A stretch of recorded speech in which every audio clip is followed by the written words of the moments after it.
जब अगर मुठभेड़ हो तो वो पहले हम पे हमला कर सकते हैं।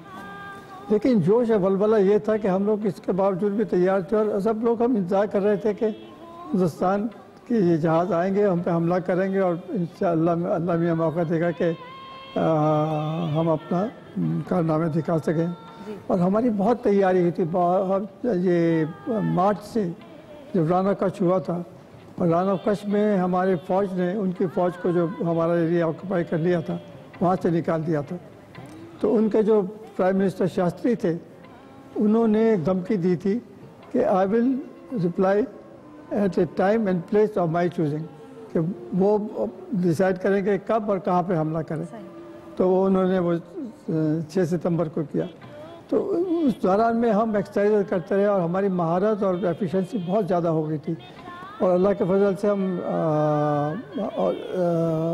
अल्लाह के फजल से हमको सिर्फ ये पता चाहिए होता था कि किस किस्म का ऑपरेशन हमारा सीनियर ऑफिसर चाहता है, अटैक करना है या डिफेंड करना है, क्या करना है। और उसके बाद और ऑर्डर की ज़रूरत नहीं होती थी, हम रेडार पे देख के हमारा सीनियर ऑफिसर क्या कर रहा, हम इतनी महारत हो गई थी। और माशाल्लाह तो इसकी वजह से कि हम परेशान है, वो हिंदुस्तान आ नहीं रहा है, हिंदुस्तानी जहाज़ आ नहीं रहे और हमारी इतनी लड़ाइयाँ हो रही हैं। और फिर वो शकील साहब थे रेडियो के ऊपर, उनके जिस तौर से वो ख़बरें पढ़ते थे वो बहुत बड़ी चीज़ थी। फिर नूर जहाँ के नगमे, मिली नगमे, उससे और जोश आता था। लेकिन कुछ हो नहीं रहा। फिर अल्लाह के फजल से वो 7 तारीख की सुबह को यानी 24 घंटे में ये हो गया था कि लोग बड़े एकदम अजीब किस्म का माहौल तारी हो गया था। हमने सिग्नल आया कि भाई आज रात 12 बजे के बाद जाके द्वारका पे हमला करें। और वहाँ पे उनकी एक रेडियो बीकन थी और रेडार था जिससे वो अपने हवाई जहाज़ जो जामनगर से कराची पे हमले के लिए भेजते थे कि उसको डिस्ट्रॉय कर दें। तो अब एकदम से जब वो खबर आई, मैंने अपने जहाज़ में, दूसरे जहाज़ को तो मैं कह नहीं सकता, अपने जहाज़ में मैंने तो उसकी अभी अनाउंस नहीं किया कि हम ये करेंगे। लेकिन in the mean time senior officer था, उसने अपनी प्लान बना के कि किस तरह हम जाएंगे और कैसे हमला, उनके सिग्नल आ गया तो तैयारियाँ शुरू हो गई। बम्बार्डमेंट के लिए गोले जो होते हैं वो डिफरेंट टाइप के होते हैं और दूसरी फाइटिंग के लिए दूसरी तरफ, तो तैयारी वो बम्बार्डमेंट के लिए तैयारी करनी पड़ती है। तो सब जहाज़ में लोग देख रहे हैं कि ये तैयारी हो रही, ये क्या हो रहा, और जहाज़ भी कोई बम्बई की तरफ जा रहे हैं। मैंने कोई अनाउंसमेंट नहीं किया। तो उसमें हमारे सीनियर ऑफिसर की प्लान ये थी जो उन्होंने हमें पास की कि वो पहले बॉम्बे की तरफ जाएंगे ताकि अगर कोई उनका हवाई जहाज़ उड़ रहा वो देखे, वो समझे कि हम बॉम्बे की तरफ जा रहे हैं, नॉट जामनगर, नॉट द्वारका। और हम बॉम्बे की तरफ जाते रहे। द्वारका जो 200 मील था कराची से, तो हम बॉम्बे की तरफ जाते रहे रात के बाद, मगरिब के बाद, क्योंकि उनके पास ऐसे हवाई जहाज़ नहीं थे कि जो रात को रिकॉनेसेंस करें। तो हमें रुख बदला द्वारका की तरफ। रात को जब शाम का मगरिब के बाद फिर मैंने अनाउंसमेंट किया कि अब हम द्वारका की तरफ जा रहे हैं और जाके बम्बार्डमेंट करेंगे। हर एक जहाज़ जो है 50 गोले फायर करेगा। तो एकदम से जहाज़ गूंज गया, अल्लाह अकबर अल्लाह अकबर, सबके वो जोश वलवला के आहिस्ता वो रिलीफ मिला कि जाके हमला करेंगे। तो हम रात के कोई 12:20 पे द्वारका पहुंच गए। द्वारका पे बिल्कुल अंधेरा तारे था, बिल्कुल डार्कनेस, उन्होंने ब्लैकआउट किया हुआ था। पर रेडार पे हम देख सकते थे कोस्ट लाइन, उसके साथ हम कर सकते थे। और रेडार वगैरह काफ़ी उस वक्त भी काफ़ी एक्यूरेट हो गए थे। 12:20 तक हम पोजीशन में सब आ गए। 7 जहाज़ थे, सातों ने एक लाइन में बढ़ रहे थे आगे की तरफ और इकट्ठे फायर किए। जब फायरिंग शुरू की हमने को द्वारका की तरफ, हम द्वारका शहर पे और द्वारका के नज़दीक आपको याद होगा एक मंदिर है सोमनाथ। जी बहुत मशहूर सोमनाथ। लेकिन सोमनाथ को हमने नहीं छेड़ा। सोमनाथ हम नहीं चाहते थे कि मंदिर पे हो, ना ही हम चाहते थे कि शहर पे कुछ गिरे। तो जो जहाँ पर जो हमारा ख्याल था कि उनकी बीकन है, सब ने वहाँ पर फायरिंग की। और जब हमने फायरिंग शुरू की तो कुछ ऐसा लगा कि शॉर्ट से भी कुछ फायरिंग आई हमारी तरफ, गोले, लेकिन 2-4 गोले उड़े, उसके बाद नज़र नहीं आया। तो हो सकता है वो तबाह हो गए उसी वक्त, फायरिंग इतनी एक्यूरेट थी। तो फिर आप हमने फिर ये 4-5 मिनट में 50 गोले, हम ज़्यादा गोले इसलिए नहीं फायर करना मांगते थे कि अगर उनका जहाज़ निकल आए तो हमारा एम्यूनिशन ख़त्म हो जाए, तो ये ना हो कि फिर हम कैसे उनके साथ लड़ेंगे। तो फिर आप गाजी बन के ही लौटे। हार पहनाए गए होंगे फूलों के। अच्छा, उसमें एक मैं और अर्ज़ करना चाहता हूँ, उसमें एक और अल्लाह की देन कि जब हम द्वारका की तरफ बढ़ रहे थे, फुल मून था, एकदम ब्राइट फुल मून, फायरिंग की फुल मून था। फायरिंग ख़त्म हुई, एकदम कोई बादल, हल्के से बादल आके जहाज़ों के ऊपर छा गए, लो लेवल के ऊपर। अच्छा। और इतने में 3 जहाज़ों ने, बाबर, बदर और मेरा जहाज़ आलमगीर, हमने रेडार पे पिकअप किया कि जामनगर से हवाई जहाज़ आ रहे हैं कुछ। अब वो जो मैंने देखा फिर अपने रेडार के ऊपर, उनके जहाज़ 3 दफ़ा ऊपर से गुजरे, लेकिन हमको देख नहीं सके, वापस चले गए। अल्लाह ताला ने साथ दिया ना, अल्लाह की देन। हाँ, अच्छा जी, एक छोटे सा ब्रेक लेंगे, ब्रेक से वापस आएंगे। Thank you sir, thank you so much, बहुत शुक्रिया आपका। लेकिन एक पैकेज के साथ ब्रेक लेंगे, 65 का एक पैकेज देखेंगे और फिर ब्रेक से वापस आएंगे। देखते रहिएगा सतरंगी पाकिस्तान जिंदाबाद। लगाने आग जो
मना रहे हैं हम, और इस वक्त हमारे साथ स्टूडियो में मौजूद हैं हमारे पाकिस्तान के बहुत ही मशहूर पाकिस्तानी म्यूजिशियन हैं, अपने वतन से बहुत प्यार करते हैं, बहुत से मिली नगमे कंपोज किए जिनमें जुनून से और इश्क से मिलती है आज़ादी, ए जज्बा जुनून तो हिम्मत नहार शामिल है। तो आपकी बहुत सारी तालियों में बुलाती हूँ सलमान अहमद।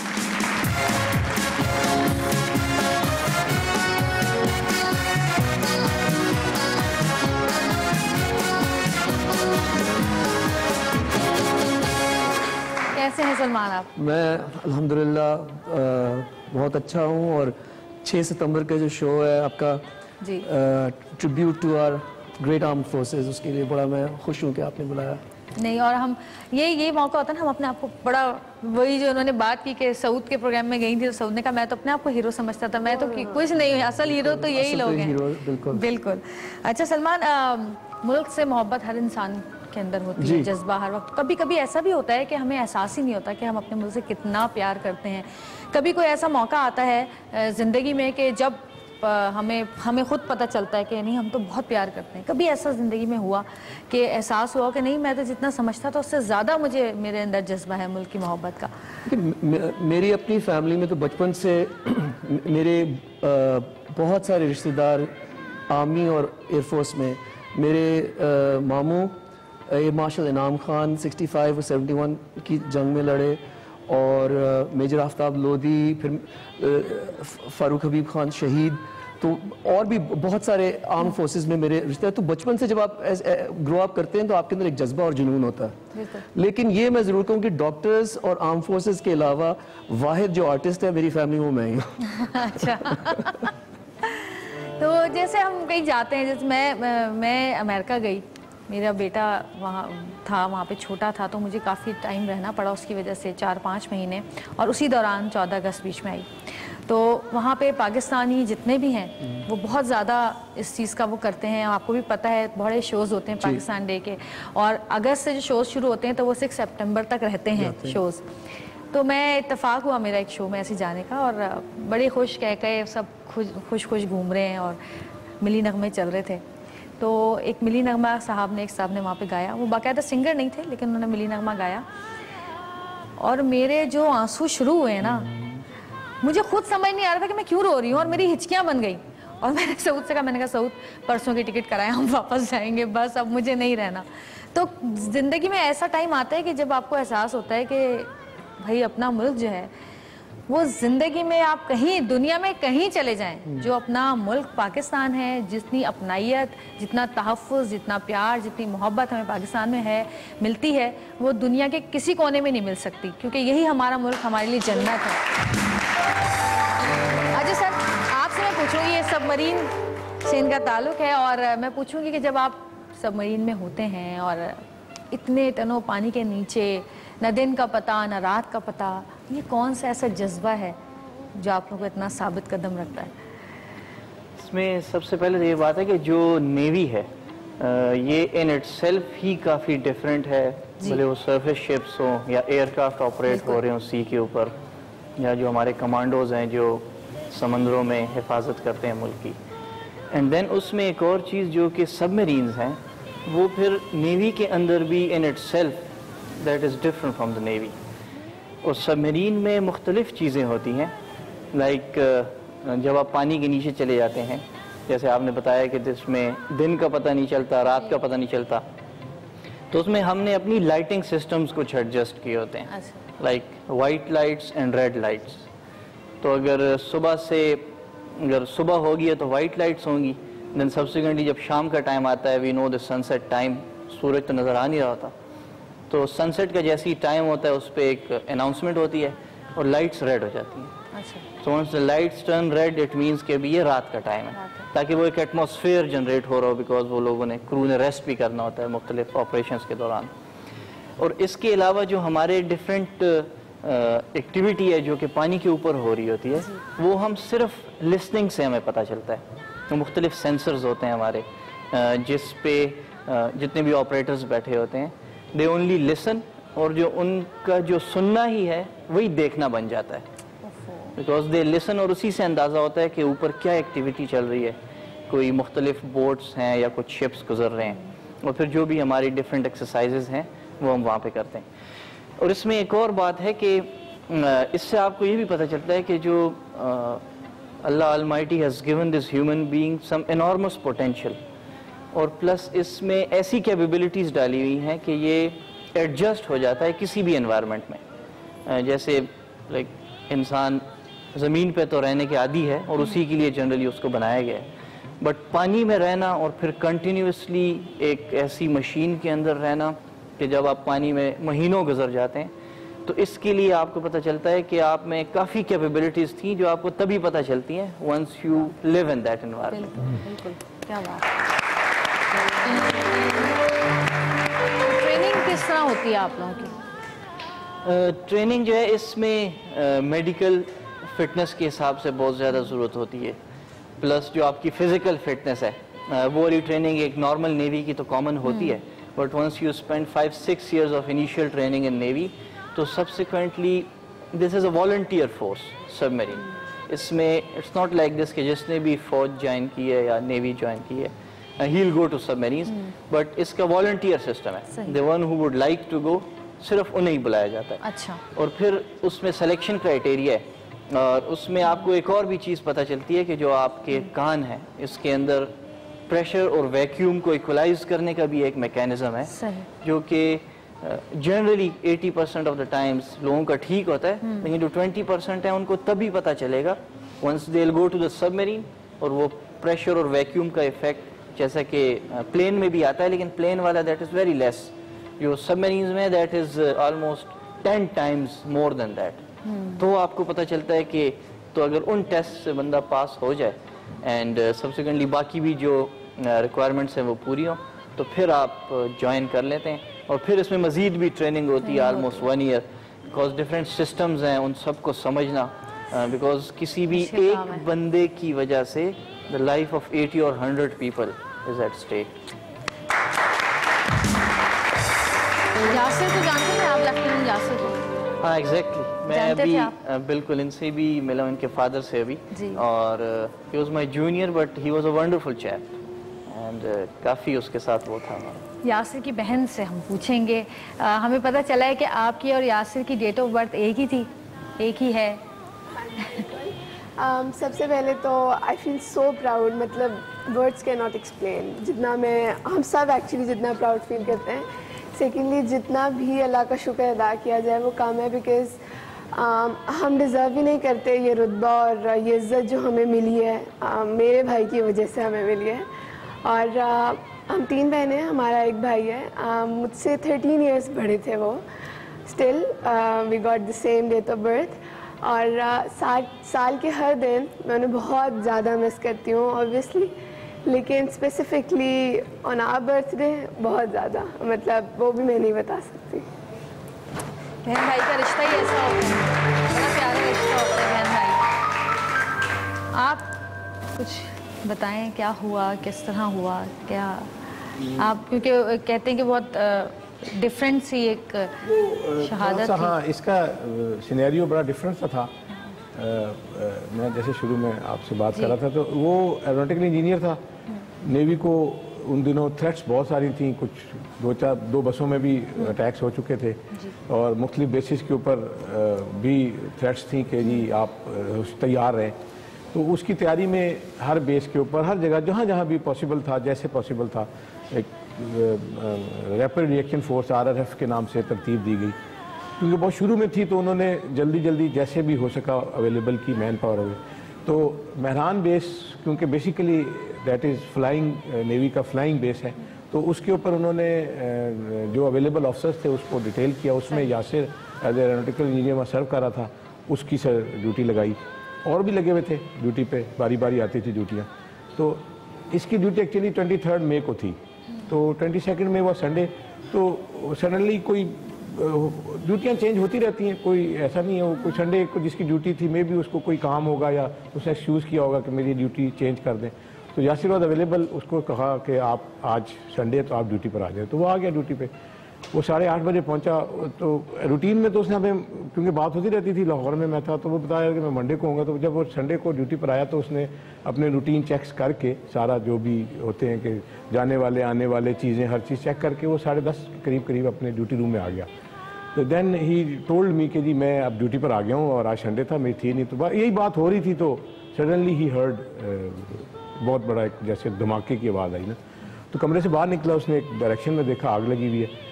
तो ये उस जगह से 2 किलोमीटर दूर था। तो he rush that place and he reach within 3 minutes. जिस तेज़ी से वहाँ पहुँचा, उसने देखा हमारी जहाज़ों को आग लगी हुई है, तो और हमारे कुछ गार्ड्स हैं जो दाएं बाएं हो गए।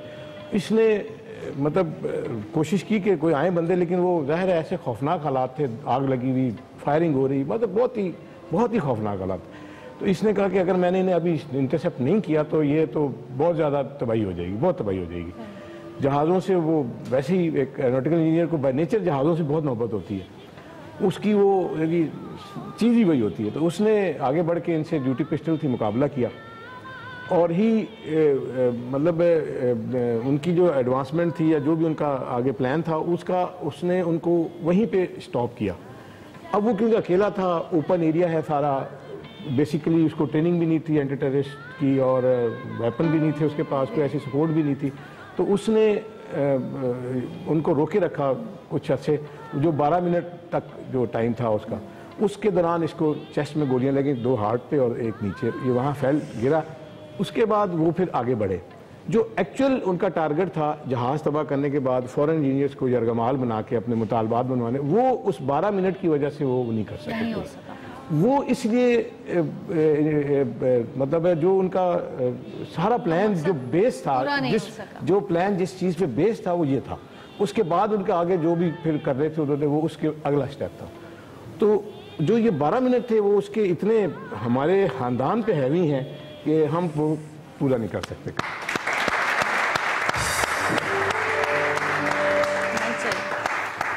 सबसे पहले इसने शहादत ली, फिर और आए बाद में, वो 12 मिनट में बाकी स्पोर्ट भी आई, लेकिन जो तबाही थी और ये सारी चीज़ें मुझे उस वक्त की नेवल चीफ और जो मिनिस्टर्स थे उन्होंने मुझे ये अगले दिन सुबह बताई ये बातें सारी, जब मैं उसकी बॉडी लेने आया। और आखिरी बार आपसे कब बात हुई थी? वो उस वक्त की तकरीबन, बस हमें पता भी उसकी बात से ही लगा कि वो ड्यूटी पर है, वरना तो हमें पता ही नहीं था, ड्यूटी को चेंज हुई थी तो हमें पता ही नहीं था इस बात।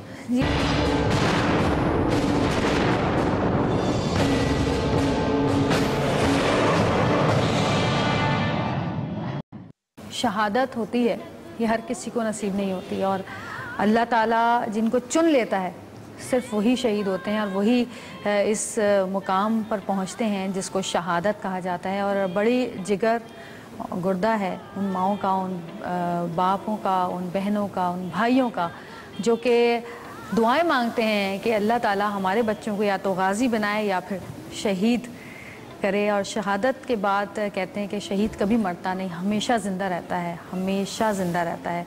अल्लाह ताला हम सबको ऐसा जज्बा और ऐसा जुनून दे कि हम भी अपने बच्चों को, अपनी औलादों को इसी काम के लिए, इसी जज्बे के साथ इन फोर्सेस में भेजें ताकि वो हमारे मुल्क की हिफाजत करें, हमारे मुल्क की आवाम की हिफाजत करें। एक गाना मैं, अगर आपकी इजाज़त हो तो। लेकिन उससे पहले मैं इनकी बात सुन के कुछ कहना चाहता हूँ। जी जी, आप दे दें, माइक मुझे दे दें, आप बोलें बोलें बोलें। जो भाई ने बताया, बहुत सारे पाकिस्तानी जो है महसूस करते हैं बिल्कुल दर्द। तो मैं ये भी कहूँगा कि आज 6 सितंबर पे हम याद कर रहे हैं यासिर को और शहीदों को, लेकिन साथ साथ में जो हमारी आर्म्ड फोर्सेस की सैक्रिफाइस है, उसके साथ साथ हमारे जो सिविलियंस हैं, अब मुझे ख़ास करके APS के जो बच्चे याद आते हैं, प्रिंसिपल उनकी, वो भी शहीद हैं और मुजाहिद हैं, और 50,000 से ज़्यादा जो है हमारी सिविलियन डेथ्स हो चुकी हैं, हमारे जवान जो हैं।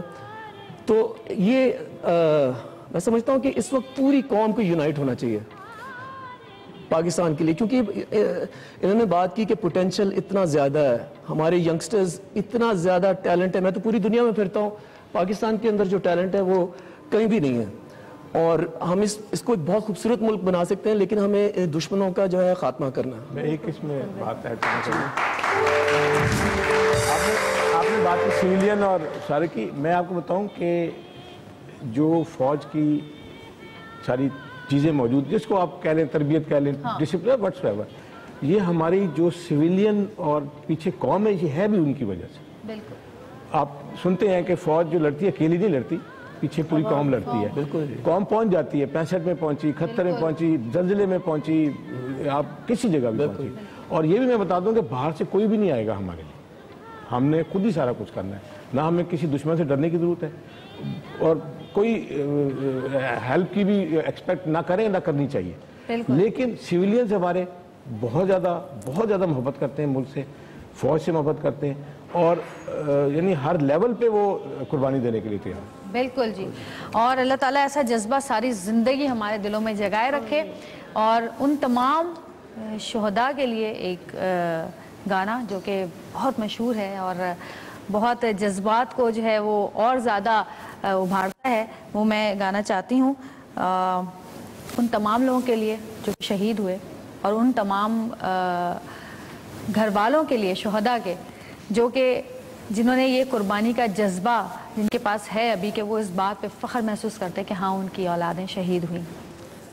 बड़ा मुश्किल होता है ये वक्त। हमने तो खैर इतने, हमारी नौजवान नस्ल ने तो बहुत सुकून की ज़िंदगी गुजारी है।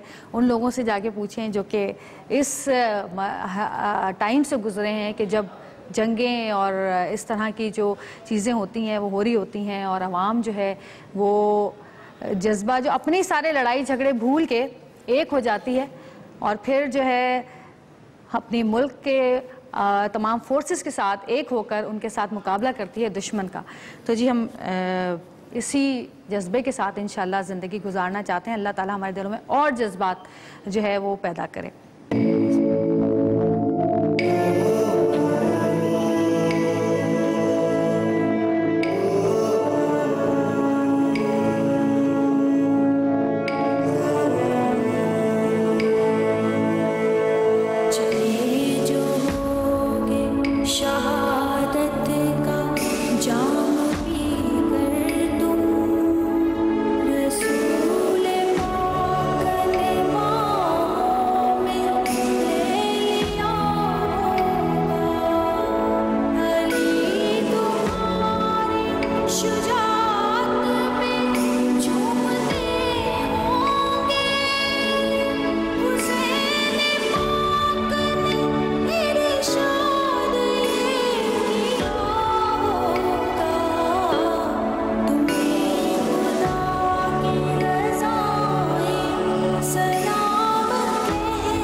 ज्वाइन किया है हमारे सेट पे कर्नल शहरियार परवेज भट्ट साहब और कैप्टन नबीला। कैसे हैं आप लोग? बहुत शुक्रिया सर। आपका पूरा वाकया जो है वो मेरे पास यहाँ पे लिखा हुआ है, लेकिन मैं चाहती हूँ कि ये आप अपने मुंह से बताएं कि आपने किस तरह जो है दहशतगर्दों का मुकाबला किया और फिर किस तरह आपकी मदर से बात हुई और उसके बाद क्या हुआ, क्योंकि मैं तो ज़ाहिर है आपसे एक बार पहले मिल चुकी हूँ और आपने जिस तरह वो पूरा किस्सा बताया वो मैं चाहती हूँ आप खुद बताइए सबको। मैं मेजर था जी उस वक्त 2009 में जब ये स्वात ऑपरेशन शुरू हुआ और मेरी सिलेक्शन हुई ऑपरेशन राह रास्त पे और अप्रैल में ये ऑपरेशन शुरू हुआ था और जब शुरू हुआ था आगाज़ में मैं इस ऑपरेशन में था। 4 जून का ये वाक़या है 2009 जब हमारा एक बहुत ज़बरदस्त ऑफिसर कैप्टन मिराज ने शहादत नसीब की और उसके साथ जो साथी थे वो ज़ख्मी थे और वो ट्रैप हो गए थे दुश्मन के इलाके में और उनको निकालना था और उधर मैं निकालने गया। ये 5 थे हमारे जवान जो ज़ख्मी थे जी। उनके पास क्योंकि मैं जब जा रहा था रास्ते में तो कैप्टन मिराज क्योंकि वो मेरा साथी था, मेरा रूममेट था, तो उसकी जब मैंने बॉडी देखी तो आई सल्यूटेड हिज बॉडी और फिर और जज्बा बढ़ जाता है। तो मैं एक वो पहाड़ था जिस पे चढ़ना था, पहाड़ पे चढ़े और किसी तरह मैं उन अपने साथियों तक पहुंच गया, वो जो ज़ख्मी थे। जब उनको निकालने की बारी आई तो क्योंकि जो दहशतगर्द थे वो उसी इलाके में रहते थे, वो छुपे हुए थे, उन्होंने मुझे अंदर तो आने दिया, लेकिन उसके बाद उन्होंने जब मैंने निकालना शुरू किया तो मुझे 5 गोलियां लगी जी। मुझे एक जब पहला फायर किया उसमें 3 मेरी चेस्ट पे लगी गोलियां, और जब मैंने उनको एंगेज करने की कोशिश की, बिकॉज आई सॉ देम, वो बिल्कुल करीब थे, 15 मीटर के फासले पे थे, तो 2 गोलियां और मारी। और वो कहाँ छुपे हुए थे ये भी तो बताइए। वो पत्थर के नीचे थे, क्योंकि वो रहते वहाँ थे, तो वो पहाड़ों में रहते थे और वो छुप के वार करने वाले थे, मर्द तो थे नहीं, तो वो छुप के जो वार करता है वो उधर ही रह रहा था, मारा। बट इवेंचुअली वो जो 5 गोलियां लग गई तो वो ब्लीडिंग बहुत ज़्यादा हो रही थी, तो बड़ी कमज़ोरी हो जाती है, तो आई फेल डाउन, लेकिन शुक्र है होश मुझे पूरा रहा। और ये लोग घबरा गए जो 5 थे, तो ये बेचारे क्योंकि इतने पुरजोश और पुरज़म ये सिपाही हैं, तो वो बेचारे सादगी में मुझसे पूछते हैं कि आप कहाँ के रहने वाले हैं। मैंने कहा मैं पाकिस्तान का रहने वाला हूँ। कहते हैं आप सर क्यों आए इधर हमें निकालने, हमें तो एक गोली लगी है और आपको तो बहुत ज़्यादा गोलियां लगी। और बेचारे सादगी में उनमें से एक पुलिस वाला भी था, KPK पुलिस का, तो वो कहता है सर किसी को कुछ पीछे बताना है तो आप बता दें, इन हिज इनोसेंस। तो मैंने उसको just to raise their morale also and raise my morale also, मैंने कहा मुझे कोई अल्लाह ताला नज़र नहीं आ रहा, कोई मुझे फरिश्ता नज़र नहीं आ रहा, तो मैंने नहीं मरना और हमने इधर से मार के निकलना है। तो इवेंचुअली अल्हम्दुलिल्लाह और रीइंफोर्समेंट आई, एक कर्नल साहब आए और हम सारे उन 5 को जिंदा लेके निकले माशाल्लाह जी। फिर आपके चाह रहा हूँ क्योंकि शेर साहब, क्योंकि आपके लिए तो ट्रेनिंग आपने की है और इस तरह के, मुझे ये बताएं लेकिन जब गोली लगती है, लेकिन इंसान जिसको लगी है उसको ही महसूस होता है, फीलिंग क्या होती है जब गोली लगती है? बड़ा सरप्राइजिंगली जी फीलिंग कोई नहीं होती, आपको कोई फील नहीं होती गोली का दर्द वर्द। अच्छा जी बिल्कुल फील नहीं होता वो गोली। अब ये जरा अजीब सा लगता है कि हर चीज सूज जाती है, स्वेल हो जाती है, सारा कुछ रेड हो जाता है और गर्म फील होता है। और जब गर्म फील होता है वो 5-6 मिनट के बाद then you start feeling very weak, because वो ब्लड जब लॉस होता है तो फिर आप हिल भी नहीं सकते। सही। अच्छा अब आपको जब लेके जा रहे थे तो वो तो एम्बुलेंसेस में चले गए थे सारे जख्मी? जी वो एम्बुलेंसेस, आपके लिए एम्बुलेंस भी नहीं था जी, मैंने कहा कि जिनको लेने आया था इनको पहले जाना चाहिए। तो जब आप जा रहे थे हॉस्पिटल तो आपने किससे बात की? मुझे ये पता था कि मेरे पेरेंट्स रोजाना शाम को 6 बजे बात करते थे जहाँ मैं पोस्टेड था, और आज उस वक्त 9:30-10 बज गए थे। आई न्यू कि वो बहुत वरीड होंगे, तो मैंने किसी का मोबाइल लिया जो मेरे साथ, मेरा ऑपरेटर था जो मेरे साथ रहा थ्रू। ये भी बड़ा दलेल लड़का था, इसको मैंने जब मुझे गोलियां लगी इसको मैंने कहा, आसिफ को मैंने कहा तुम जाओ अभी इधर से, तो ही सेड मुझे ना इसके बाद ये कहना मैं मर जाऊंगा लेकिन आपको छोड़ के नहीं जाऊंगा। तो बड़े दलेर हमारे जो जवान हैं। तो देन आई कॉल्ड मैंने अपने वालिद साहब का नंबर डायल किया, आई नो वो परेशान होंगे, तो ही पिक्ड अप और वो परेशान थे, बट मेरी वालदा को किसी तरह सेंस थी, हाँ फीलिंग्स थी। उन्होंने कहा गोली कहाँ लगी है, मैंने कहा गोली छाती में लगी है, बट शी सेड कि गोली कहाँ लगी है कि तुम्हें सांस ठीक आ रहा है, मैंने कहा सांस ठीक आ रहा है बट प्यास बड़ी लगी है, वो ब्लड लॉस की वजह से आपको प्यास लगती है। But she was very motivated और उन्होंने कहा ठीक है सांस ठीक आ रहा है तो ठीक है। तो आपकी कॉन्शियसनेस जी। आपके लिए एक सरप्राइज कॉल है हमारे पास, आपके लिए एक सरप्राइज कॉल है, हम बात करते हैं। हेलो अस्सलाम वालेकुम। जी अस्सलाम वालेकुम। वालेकुम अस्सलाम, कैसी हैं आप आंटी? जी मैं प्रोग्राम देख भी रही हूँ, सुन भी रही हूँ, और कई चीजें तो मैं अब सुन रही हूँ। मेरे में इतना हौसला नहीं था, मैं पहले पूछती इनसे। वो यही बात है ना, ये पुत्र हटाते नहीं बिकते की लब नहीं, ये बिच बाजार कुड़े। ये बच्चे तो हर माँ का दिल परेशान होता है, उसी तरह की माँ मैं भी हूँ और थी। लेकिन आपको मैं उस दिन का ईमान अफरोज वाकया ये बताना चाहती हूँ, आप शेयर करती हूँ आपके साथ कि ये जुमेरात का दिन था।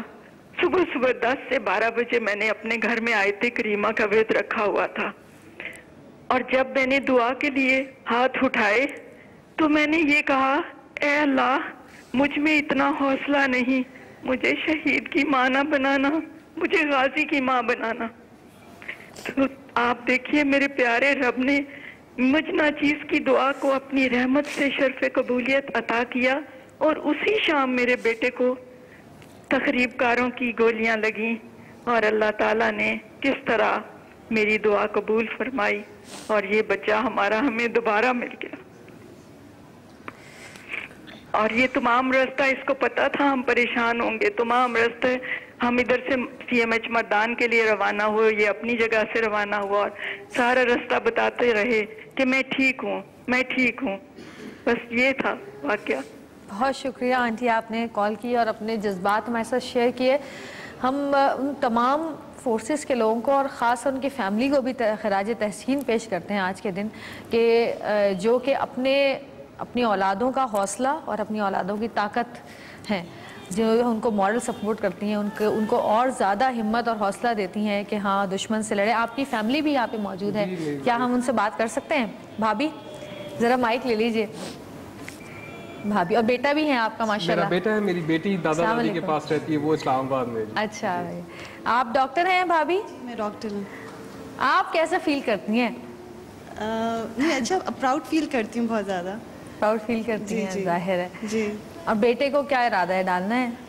इसकी जो मर्जी है इसको हम रोकेंगे नहीं। खुद क्या कहते हैं? अभी तक तो कोई खास इसने कहा नहीं, अभी तक तो क्रिकेटर बनना चाहता है। बस मुल्क को, गांव का नाम रोशन करना चाहिए, चाहे किसी फील्ड में भी बच्चे जाएं। बिल्कुल बिल्कुल बिल्कुल। तो शादी आपकी हुई भी थी उस वक्त? जी जी, ये बेटा जो मेरा ये 4 साल का था। अच्छा। और मेरी बेटी उस वक्त 8 साल की थी। अच्छा। हाँ, और इन दोनों को पता उसी वक्त, क्योंकि ये सारे लोग इंतजार कर रहे थे, तो जब ये फ़ोन आया तो मेरी बेटी ने रोना शुरू कर दिया पंछी। बट मेरी मदर में बड़ा हौसला था, मेरे वालिद साहब में भी बड़ा हौसला था, और वो ड्राइव करके फिर वो लोग मर्दान आए। जहाँ आपने क्या कहा उस वक्त? क्योंकि शहरियार से जब बात हो गई तो हमें बस ये तसल्ली थी कि ये बात कर रहे हैं तो माशाल्लाह ही अलाइव और कॉन्शियस हैं, तो बस इसी पे तसल्ली पे हम बस अल्लाह का शुक्र अदा कर रहे थे। ये मैं आपको देखिए, मैं किंग एडवर्ड मेडिकल कॉलेज का ग्रेजुएट हूँ, मैं डॉक्टर हूँ। जो 5 गोलियां लगने के बावजूद आपकी कॉन्शियसनेस रही। जी, असल में सलमान, वो मैंने प्रोटेक्शन जैकेट पहनी हुई थी। अच्छा। बट वो जो गोलियां मारा था, जो जैकेट ने प्रोटेक्शन देनी थी, उस कैलिबर से ज्यादा थी, बड़ी गोली। वो तो शॉर्ट डिस्टेंस जी, और वो शॉर्ट डिस्टेंस की वजह से सारी पेनिट्रेट कर गई। तो खुशकिस्मती थी ये कि पेरिकार्डियल डैमेज हो के वाइटल ऑर्गन कोई डैमेज नहीं हुआ और ब्लड प्रोफाउजली लॉस हुआ। मैं इनको बता रहा था जब मैं CMH पहुंचा उधर, तो वो क्योंकि मैं उस वक्त 17-18 साल की नौकरी में पहली दफ़ा CMH गया था, तो मैंने इन माई इनोसेंस, और सारे फैमिली में डॉक्टर हो, तो मैंने वो जो स्टाफ था मेरे साथ खड़ा था, उसको मैं समझा ये स्टाफ है, तो उसको मैंने कहा भाई खून वून मुझे ना लगाना, हेपेटाइटिस ना कर देना। And he was the anaesthetist. उसने मुझे कहा कि shut up, you will not survive another half an hour अगर हमने तुम्हें ब्लड नहीं लगाया। बट मुझे फख्र है, मुझे किसी फौजी का ब्लड लगा, उसके बाद से और ज्यादा जोश और जज्बा है। नबीला, माशाल्लाह आप जो हैं ख़वातीन के लिए, हमारे मुल्क की लड़कियों के लिए, ख़वातीन के लिए एक देखा जाए तो रोल मॉडल हैं, और आपको देखकर यकीनन और ख़वातीन भी चाहेंगी कि वो भी जो है फोर्सेस ज्वाइन करें। आप क्या कहना चाहेंगी कि आपकी क्या फीलिंग्स होती हैं, आपको परमिशन कैसे मिली, और आपके ज़रा आप शादीशुदा भी हैं, आपके हस्बैंड की क्या फीलिंग्स हैं, आपके घर वाले किस तरह प्राउड फील करते हैं आप पर? मैं आर्मी में आई, मेरे फादर क्योंकि ख़ुद आर्मी ऑफिसर थे, तो मेरे लिए तो मेरे फादर ही रोल मॉडल है। मैं उनको देखती थी उनके यूनिफॉर्म में, तो एक विश थी कि मैं भी आर्मी ज्वाइन करूं। तो अल्हम्दुलिल्लाह आर्मी ने, पाकिस्तान आर्मी ने लड़कियों को ये अपॉर्चुनिटी दी कि वो पाकिस्तान आर्मी में सर्व कर सकें। फिर ट्रेनिंग की, वो भी बहुत अच्छा एक्सपीरियंस रहा, बहुत ज़्यादा एनर्जेटिक। और उसके बाद फिर जब शादी हुई तो मेरे हस्बैंड सिविलियन हैं, लेकिन माशाल्लाह उनका, मेरे इन लॉज का बहुत कोऑपरेटिव हैं, बहुत ज़्यादा मोटिवेट करते हैं, और कभी उन्होंने मतलब किसी चीज़ पे वो नहीं किया, बल्कि बहुत प्राउडली बताते हैं कि माशाल्लाह से मेरी वाइफ जो है पाकिस्तान आर्मी में सर्व कर रही हैं। और अल्हम्दुलिल्लाह बहुत अच्छा एक्सपीरियंस है।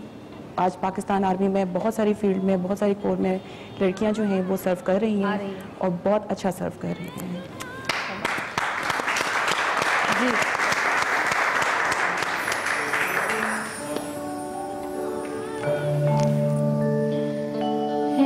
वतन के सजीले जवानों, वतन के सजीले जवानों, मेरे नग़मे तुम्हारे लिए है, मेरे नग़मे तुम्हारे लिए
खूबसूरत। और जब इंसान गाता है तो उसके जज्बात का पता चल जाता है। छोटी सी एक ब्रेक लेंगे, ब्रेक से वापस आएंगे। हमारे साथ ये लोग अभी मौजूद हैं और बहुत सारी बातचीत करेंगे। देखते रहिएगा सतरंगी पाकिस्तान जिंदाबाद।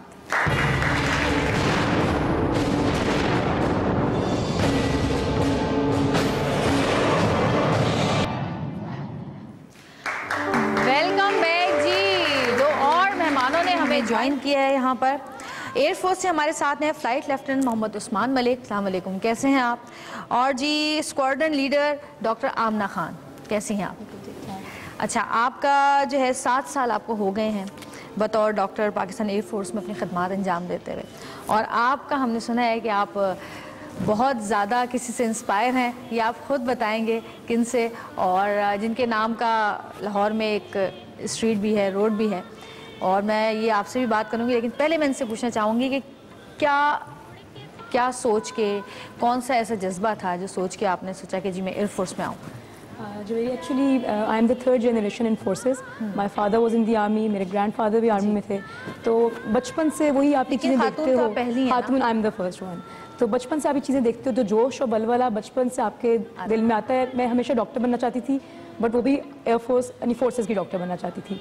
तो फिर मैंने परसू किया अपने एयरफोर्स के करियर को, और अल्हम्दुलिल्लाह आई एम लकी कि आई गॉट सिलेक्टेड और अब मैं सर्व कर रही हूँ माशाल्लाह। तो क्या क्राइटेरिया है ख़वातीन के लिए? क्राइटेरिया इट्स काफ़ी स्ट्रिक्ट है, बिकॉज कंपटीशन काफ़ी ज़्यादा होता है और इंटरव्यूज़ होते हैं हमारी सिलेक्शन में।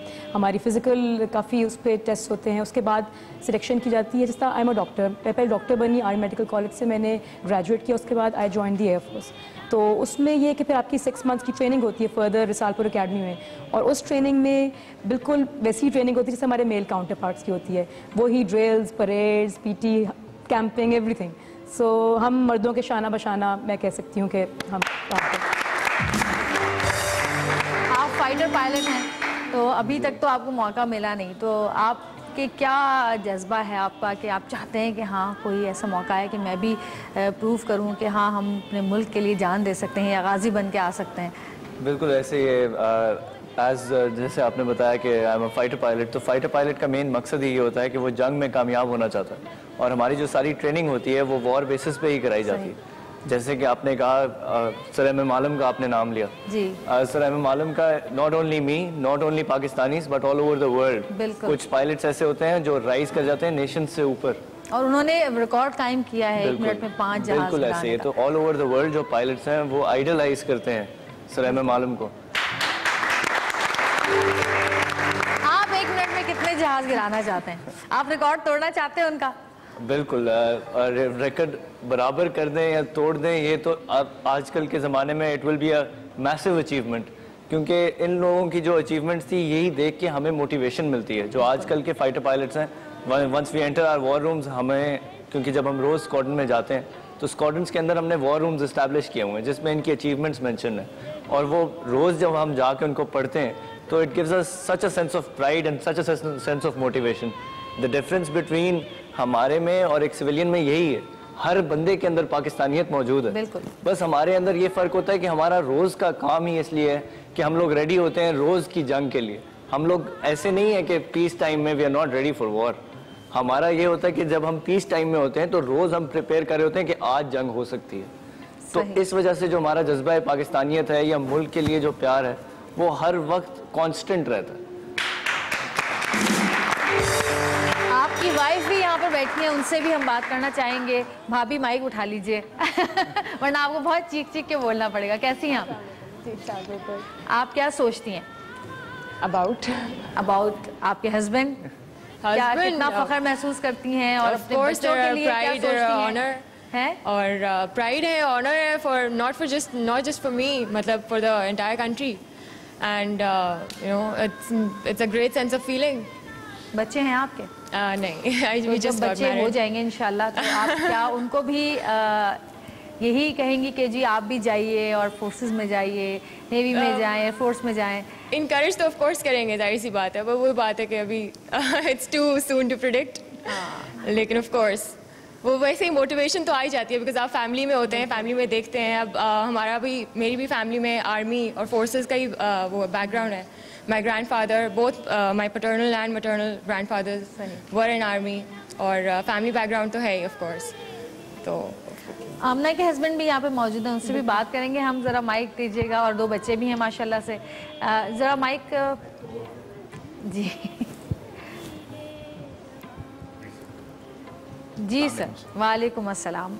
एज अ फादर भी पूछूंगी आपसे कि आप क्या चाहते हैं कि आप अपने बच्चों को किस जगह पे देखना चाहते हैं, और आपकी वाइफ जो इतने अरसे से 7 साल से खिदमत अंजाम दे रही हैं, आप क्या कहना? आज मैं सुनूंगी एक हस्बैंड से अपनी वाइफ के बारे में खूबसूरत कलमात। जी नहीं, डेफिनेटली मैं ये कहना चाहूँगा कि with I myself, I'm in the Air Force. Air Force I'm an aeronautical engineer. It's a team work. As both spouses in the forces, my father was in the Air Force. So it's a whole forces family. And it's basically जो fundamental element मैं अपने बच्चों की grooming में जो आप जिस तरह की पूछ रही हैं, it's patriotism. जब हम मुल्क की मोहब्बत अपने बच्चों में बचपन से उनमें वो जज्बा परवान चढ़ेगा, तो naturally forces is the best profession to join and really contribute to the national जो cause है आपका, मुल्क की हिफाजत के cause में, and not just the forces, जिस तरह आप भी पहले जिक्र कर रहे थे, as civilians as well. The main element जो कि हमने grooming में अपने बच्चों में करना है, वो अपने मुल्क से प्यार और मुल्क की हिफाजत का जज्बा। अगर वो जज्बा आ गया तो बाकी कोई भी जो आगे आपके लिए एक चैलेंज होगा, चाहे फोर्सेस में या सिविलियन में, that is the spirit that you need to inculcate, and that is what we're trying to do.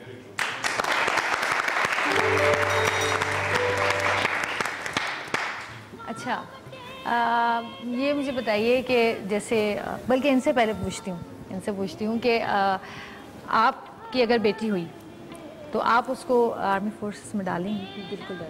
हाँ बिल्कुल, हर इंसान का यही शौक होता है ना। अच्छा, कभी कभी ऐसा भी होता है कि बच्चों का रुझान कहीं और होता है, जैसे आपके बेटे का रुझान है मैं क्रिकेटर बनूंगा, तो आप उसको फोर्स करेंगे या जो वो चाहता है आप उसको वो करने देंगे? जो चाहता है वो करेगा। हाँ। बट वो मुझे, जब मैं उसको कहता हूँ तुम आर्मी ज्वाइन करोगे, तो वो जब गोद में था, जब इन सॉ मी, और मैं अभी ओटी के अंदर से निकल रहा था, तो सारा कुछ खुला हुआ था, तो वो कहता है गोलियां बड़ी लगती हैं, तो he is afraid of गोलीज।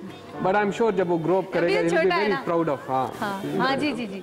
Shreya से अभी हम जब ब्रेक थी तो मैं आपसे बात कर रहा था कि हमने सारी ज़िंदगी 23 मार्च, 14 अगस्त, 6 सितंबर पे हम सेलिब्रेट करते हैं, ट्रिब्यूट पे करते हैं, लेकिन क्या वजह है, मुझे ये फील हो रहा है, आप बताएं, कि जो वलवला इस 6 सितंबर को या अभी 14 अगस्त को हमें फील हुआ है कि पूरा मुल्क जो है वो यूनाइटेड है टू डिफीट द एनिमीज। क्या आप आर्मी में भी, आर्म फोर्सेस में भी ये फीलिंग है? जी, मैं इसका इस तरह बताऊंगा आपको कि हम पढ़ते हैं फौज में, हम सीखते हैं कि एनवायरनमेंट होती है, अटैक करना हो, कहीं दुश्मन पर हमला करना हो, तो एक माहौल बनता है, और अगर वो माहौल ठीक हो तो आपका अटैक सक्सेसफुल होगा, और अगर वो माहौल ठीक नहीं है, आपके पास ज़्यादा नेगेटिविटी है, तो फिर नहीं होगा।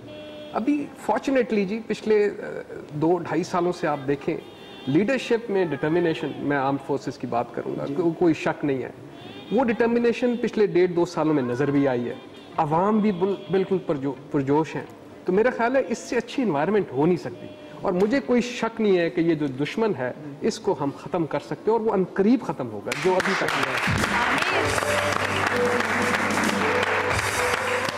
आपके हस्बैंड मौजूद है यहाँ पर?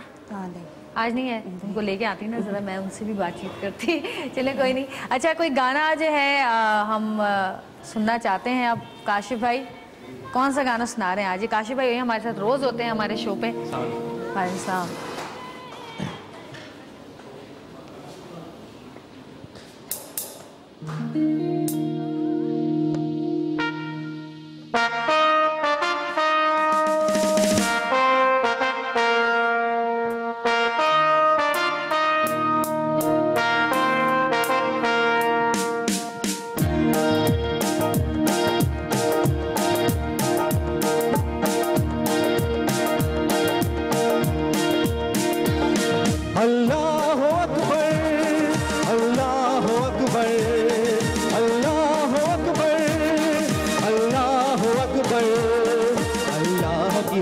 का साया तौहीद का परचम लहराए, है मर्द मुजाहिद जाग जरा, अब वक्त शहादत है यार। अल्लाह अकबर, अल्लाह अकबर, अल्लाह अकबर, अल्लाह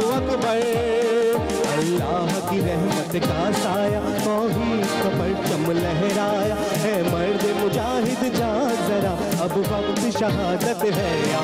अल्लाह अकबर, अल्लाह अकबर, अल्लाह अकबर, अल्लाह अकबर।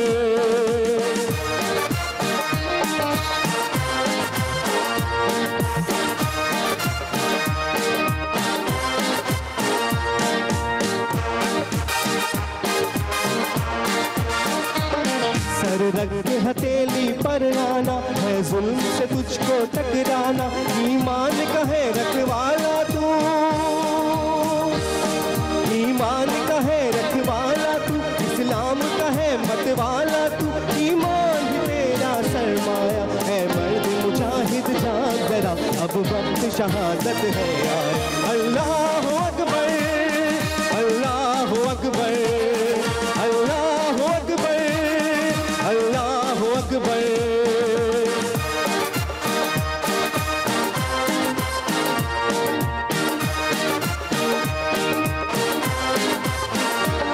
जा जाती है बेशक जाए पर चमना तेरा झुकने पाए, गाजी को मौत से क्या डर है, गाजी को मौत से क्या डर है, जाते न जिहादे अकबर है, कुरान में है ये फरमाया है मर्द मुजाहिद जाग जरा अब वक्त शहादत है आया। अल्लाह अकबर, अल्लाह अकबर, अल्लाह अकबर, अल्लाह अकबर। अल्लाह की रहमत का साया तौहीद का परचम लहराए है मर्द मुजाहिद जाग जरा अब वक्त शहादत है आया। अल्लाह अकबर, अल्लाह अकबर, अल्लाह अकबर, अल्लाह अकबर। भाई थैंक यू सो मच। और इस मिली नगमे के साथ एक छोटा सा ब्रेक लेंगे, ब्रेक से वापस आएंगे। देखते रहिएगा सतरंगी पाकिस्तान जिंदाबाद।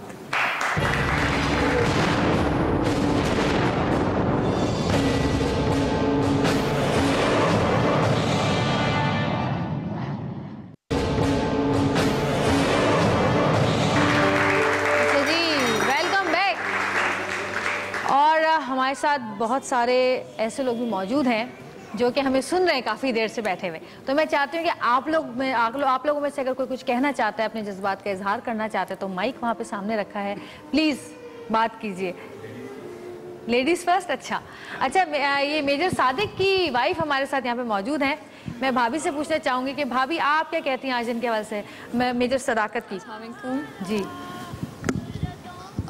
योम दिफा जो हम जितने जोश और जज्बे के साथ हम मनाते हैं, मेरी ख्वाहिश है और हम यही चाहते हैं कि हमारी आने वाली नस्लें भी माशाल्लाह इसी तरह इसी जोश और जज्बे के साथ मनाएं, इस दिन को सेलिब्रेट करें।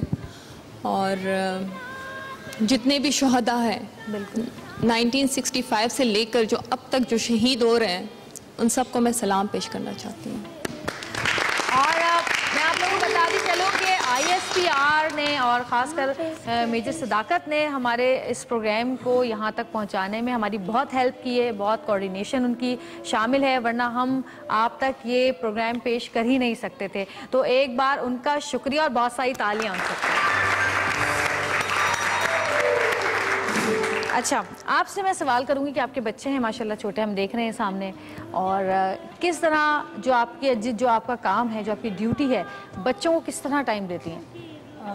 पहली बात ये सबसे आई नो कि बच्चे माँ के लिए टेंशन है बच्चों को कहाँ छोड़ें, मगर मैं ये बात मेंशन करना चाहूँगी कि एयरफोर्स ने हमारे लिए डे केयर, हर बेस के ऊपर डे केयर की फैसिलिटी ऐड की हुई कि बच्चे आप वहाँ पे छोड़ सकते हैं। उसके अलावा वैसे भी बहुत air force is like a family, हमें काफ़ी हेल्प हो जाती है। फॉर एग्जाम्पल नेबर से कोई कभी छोड़ना, इमरजेंसी आगे निकलना पड़ जाए तो I can always call my neighbour कि प्लीज़ आप थोड़ी देर के लिए आ जाएँ।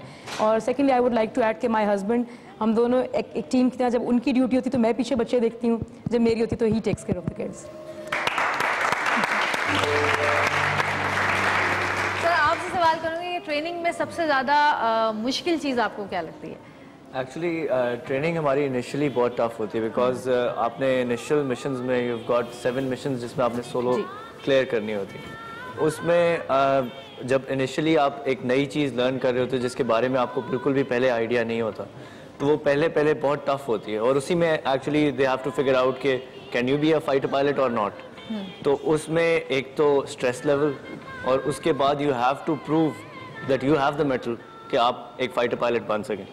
तो इनिशियल ट्रेनिंग फिर बहुत टफ होती है, जैसे जैसे फिर हम आगे क्वालिफाई करते जाते हैं और फिर जब हमें और टैक्टिकल मिशंस मिलते हैं, that is when you start to enjoy fighter flying actually. तो मैं जो नए भी ज्वाइन कर रहे हैं उनको भी यही बताऊंगा कि इनिशियली डिस्करेज ना हो। इनिशियली वो टफ इसी वजह से है कि आगे जाके जब आपको मिशंस मिलेंगे तो आपको फिर एरोबैटिक्स भी करने की इजाज़त होगी, उसके बाद आपको लो लेवल फ्लाइंग की भी इजाज़त होगी। And it is fun because it is serious. वो it is such a serious job, that is why it is fun. वो अक्सर लोग फाइटर फ्लाइंग के बारे में they think it is all fun and joy. अच्छा, कभी ऐसा आपके सामने आपने देखा है कि इनिशियल ट्रेनिंग में ही कुछ लोग जो हैं वो बैकआउट कर जाएं?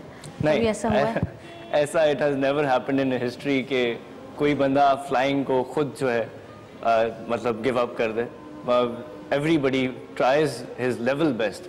आई थिंक ही ट्राइज हिज 200%। आपकी फास्टेस्ट स्पीड जो है वो क्या? I personally fly Mirage and Mirage can go twice the speed of sound, so that is mark 2 here. Mirage बिल्कुल। तो उस पे जाके फिजिकली क्या होता है? फिजिकली एक्चुअली ज़्यादा जो फोर्सेस डिपेंडेंट होती हैं वो जी फोर्सेस पे होती हैं। जब आपकी स्पीड एक्सेलरेशन जो है वो थोड़ी सी रिलेटिव होती है। अगर आपके साथ कोई चीज़ हो ना तो उसमें आपको रिलेटिविटी के साथ एक्सेलरेशन फील होती है। तो जी फोर्सेस जो आप बॉडी पे अगर आप पूछ रहे हैं क्वेश्चन, तो वो तब होता है जब आप ग्रेविटेशनल पुल के अगेंस्ट जब आप जहाज़ को पुल करते हैं। जैसे कि आपने एक बॉम्बिंग मिशन पे जा रहे हैं, वहाँ पे आपने डाइव में डाला है और डाइव में डालने के बाद you have to pull up again क्योंकि नीचे मिजल्स होते हैं। तो उस पुल अप में और इस तरह की मनूवरिंग में दैट इज़ द टाइम कि आपकी बॉडी पे स्ट्रेसेस पड़ते हैं। That is why you have to be extremely physically fit. उसमें हमारी ट्रेनिंग इंटेंस होती है इसी वजह से, ताकि हम लोग फिजिकली फिट रहें और उन स्ट्रेन्स को बर्दाश्त कर सकें। जो आपने मार्क 2 पे जाते हुए जो फीलिंग आती है वो अगर क्लाउड्स हों, ट्रेन के आप करीब हों, एंड दैट्स व्हेन जब आप बहुत तेज़ जा रहे हो, तो इट इज़ अ फीलिंग जो आप एक्सप्लेन नहीं कर सकते वर्ड्स में। वो मैं आपको जिस तरह भी समझाना चाहूँ मैं नहीं समझा सकता कि जब आप क्लाउड्स के ऊपर उनकी बेस पे फ्लाई कर रहे होते हैं and you are skimming the clouds, तो वो एक ऐसी फीलिंग है जो मैं एक्सप्लेन नहीं कर सकता। Top gun. हमारे साथ एक कॉलर मौजूद है, शाजिया, उनसे बात करते हैं। हेलो, अस्सलाम वालेकुम शाजिया। हेलो हेलो जी शाजिया, क्या कहेंगी आप आज के मौके पे? मैं बिल्कुल ठीक हूँ अल्हम्दुलिल्लाह, आप कैसी हैं? मैं ठीक ठाक। और आप सबको, तमाम लोगों को, आप सबको बहुत बहुत यौम दिफाए पाकिस्तान बहुत बहुत मुबारक हो।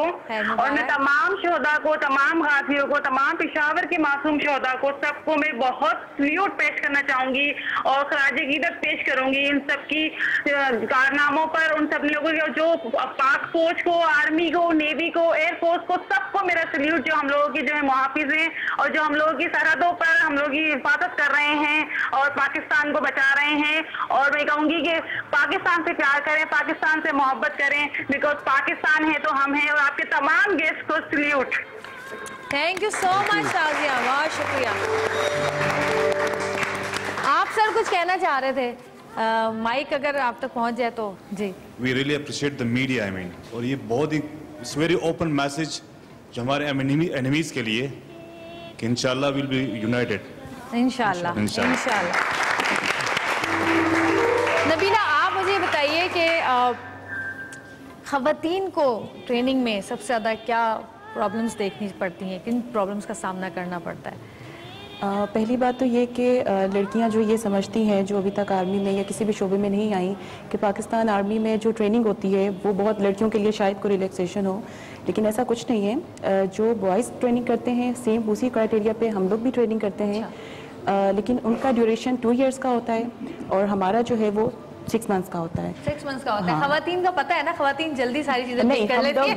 डायरेक्ट कमीशन लेकर आते हैं तो इस वजह से हमारा ड्यूरेशन 6 मंथ्स का होता है। जैसे सर ने कहा कि इनिशियली प्रॉब्लम आती है क्योंकि डेफिनेटली हमारी बॉडी जो है वो इतनी हार्ड एक्सरसाइज की उनको आदत नहीं होती है, बट जैसे जैसे टाइम गुजरता है हमारी बॉडी भी यूज्ड टू हो जाती है और then we start to enjoy कि क्योंकि वो वाले काम हम पाकिस्तान आर्मी में या इस ट्रेनिंग में रह के करते हैं जो हम अपनी रियल लाइफ में नहीं कर सकते हैं, और वो अपॉर्चुनिटी हमें रियल लाइफ में नॉर्मल पर्सन को नहीं मिलती है। तो उस चीज़ को फिर जब हम इंजॉय करना शुरू कर देते हैं तो कोई भी चीज़ पे मुश्किल नहीं लगती है, तो बहुत मज़ा आता है। अच्छा सर, आपसे एक चीज़ पूछना चाहूँगी कि जैसे मैं जब छोटी थी, हम स्कूल जाते थे तो हमारा वो एक FC के वो होता था, कोर्स होता था NCC का। तो मैं जब हम लोग कॉलेज में भी किया, हमने स्कूल में भी किया, तो हम जब उसका यूनिफॉर्म पहनते थे और वो बूट पहनते थे ढक ढक करने वाले, भारी भरकम, तो हमारे अंदर से फीलिंग ही कुछ और होती है, हम अपने आप को फौजी समझने लग जाते थे। और वो जो एक जज्बा अंदर आ जाता था और वो जो एक फ़ख्र सा महसूस होता था जब कॉलेज, घर से लेके कॉलेज तक जाने में, फिर कॉलेज में घूमने में, और फिर कॉलेज में वो पूरा ट्रेनिंग के बाद जब वापस घर आते थे तो मैं तो यूनिफॉर्म उतारती ही नहीं थी, अम्मी मुझे डांट के उतरवाती थी यूनिफॉर्म, मेरा दिल ही नहीं चाहता था। तो जब आप लोग नॉर्मल लाइफ में नॉर्मल होते हैं और उसके बाद जब आप यूनिफॉर्म पहनते हैं तो क्या जज्बा वाकई बढ़ जाता है यूनिफॉर्म पहनने के बाद? जी, मेरे केस में तो मुझे शौक था बहुत। मेरी वालिदा वालिद चाहते थे मैं डॉक्टर बनूं और मैं नहीं बना और मैं फ़ौज में गया। तो शौक था, और वो जज्बा जो है जब आप पाकिस्तान मिलिट्री एकेडमी में जाते हैं, वो पहले दिन ही वो जज्बा एक तो इतना उजागर हो जाता है कि आप फिर इस खाकी से आप उतारना बहुत मुश्किल हो जाता है। और वो 2 साल तो हम खाकी दिन रात पहनते हैं, और उसके बाद पास आउट होने के बाद जब आप अपनी रेजिमेंट्स में चले जाते हैं तो वो अब मैं आर्मर्ड कोर का हूँ तो हम खाकी के अलावा काला ड्रेस भी पहनते हैं। तो ये तो बहुत जज्बा रहता है, और ये तो आप हमसे अलग कर ही नहीं सकते किसी सूरत में। एक छोटी सी ब्रेक लेंगे, ब्रेक से वापस आएंगे, देखते रहिएगा सतरंगी पाकिस्तान जिंदाबाद।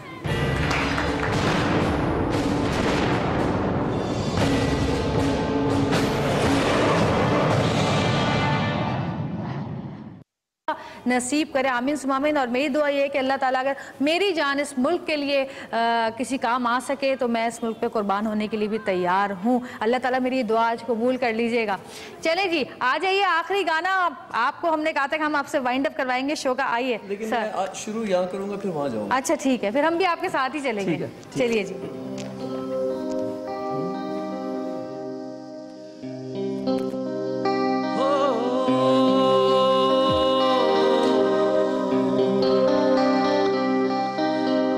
ऐसी ज़मीन और आसमां इनके सिवा जाना कहाँ बढ़ती रहे ये रोशनी, चलता रहे ये कारवां, दिल पाकिस्तान जान पाकिस्तान, दिल पाकिस्तान जान पाकिस्तान।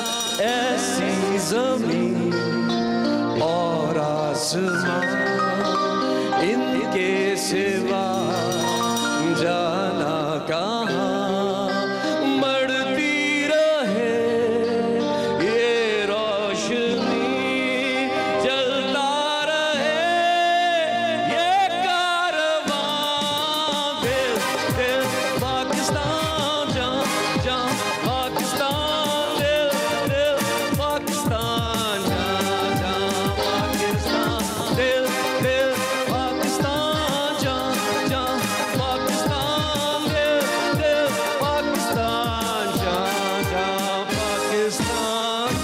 पाकिस्तान, पाकिस्तान जिंदाबाद।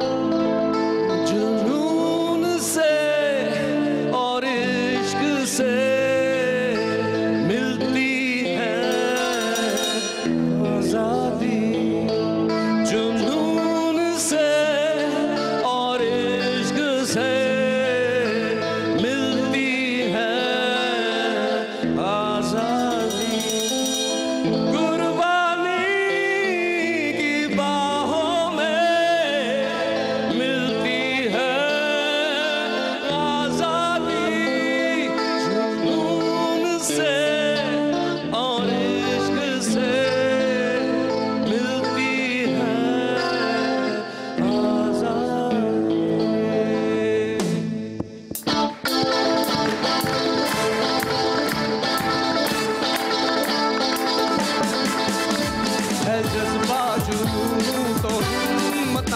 जुस्तजू जो करे वो छुए आसमां, मेहनत अपनी होगी पहचान, कभी ना भूलो सबकी नजरों में पाकिस्तान,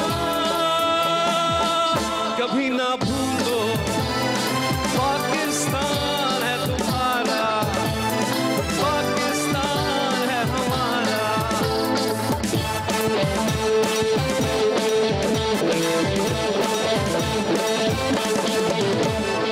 बढ़ना है आगे हर कदम, जब तक है दम में दम, बढ़ना है आगे हर कदम, जब तक है दम में दम, होगी कभी हिम्मत न हो, जज्बाजू तो हिम्मत ना, जुस्तजू जो करे वो छुए आसमां, मेहनत अपनी होगी पहचान, कभी ना भूलो सबकी नजरों में पाकिस्तान, कभी ना भूलो पाकिस्तान है तुम्हारा, पाकिस्तान है हमारा। मेरे से मिलके पाकिस्तान है तुम्हारा, पाकिस्तान है हमारा।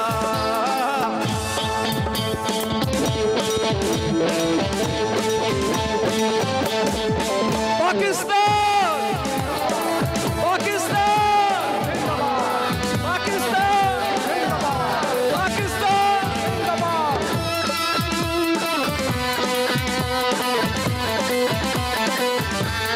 जज्बाजू तो हिम्मत ना, जुस्तजू जो करे वो छुए आसमां, मेहनत अपनी होगी पहचान, कभी ना भूलो सबकी नजरों में पाकिस्तान, कभी ना भूलो पाकिस्तान है तुम्हारा, सारा जहां है हमारा। Thank you.